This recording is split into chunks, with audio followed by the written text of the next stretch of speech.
I'm Cyan Banister, founder and editor-in-chief of Zivity.com, and we have a special treat for you this week. I'm here with one of Zivity's top photographers, HammzHotteez. Hi. Hi, how you doing today? So one of the things that I love about your photography, whenever I look at the pictures, they're very clean and it's very simple. Like the simplicity in the background really draws out the woman in the picture. And I have to think that maybe a lot of that is done on purpose. And like where you pose the woman and where she's standing and how all of those things are placed seems very, very carefully planned. Can you tell me more about that? A lot of my choices of moving things in and out of frame or the angle that I'm going to shoot is all based on making her the focus of the shot, because in my style of photography it is all about the woman. Okay, it's not about the location that she happens to be in. The location is really secondary. So you find those locations and you either dress them up or down depending on what she's wearing. So that's another thing that I've worked a lot on over the years, is making the location, the setting, and the choice of set dressing match the outfit or the girl. There's women with more sophisticated looks. You get them in, frillier lingerie, more ornate stuff. You're not going to want the country.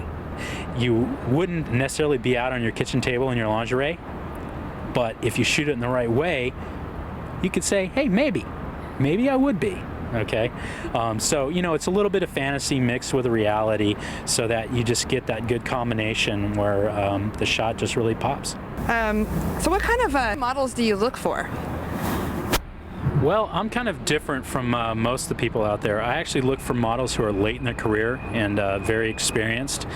So believe it or not, there's some of my Zivity models that have actually followed online for years before I finally booked them. Ashley is a great example of one of those experienced models that I followed for years. So I think I first saw pictures of Ashley probably about 4 or 5 years ago. She was actually a bikini model, and I believe it was one of the bikini online manufacturers that I saw some pictures. So I continue to follow her, had her as a space on a friend on MySpace, etc. And recently made contact with her, and we worked out her coming out to the West Coast.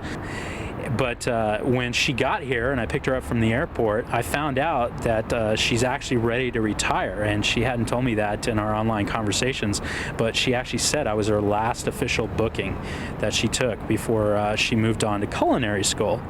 So on Zivity, we have a lot of aspiring photographers and some professional photographers, and they're always looking for some hints and tips on how to make their photography better. Can you share any tips on lighting that you use? The single biggest thing that'll really make your interiors kind of pull together for a particular location is to turn on whatever real lights there are there. Okay, typically, especially if they're incandescent bulbs, you're going to get that color cast from them. They're going to burn in enough, so they may not be your key light, but you're going to get enough of an exposure off those quote-unquote natural lights on location that it's going to help pull the shot together. They look great when they're turned on. They got this nice glow from the glass fitting around them, and if you actually look carefully at some of those table shots, you'll actually see a color cast shaft of light on the edge of the table, a yellow color cast. You wouldn't have gotten that without actually having those lights on. So even though they don't contribute to the exposure in any way, you've got to turn them on because they're part of the ambiance, they're part of the scene, and it really pulls everything together when you're shooting location work. Well, there you have it, and that's the word from HammzHotteez, and you can check out more information about him by going to his profile page and click on the links, because you can actually buy one of his books that's full of hot women in beautiful bathing suits. Thank you.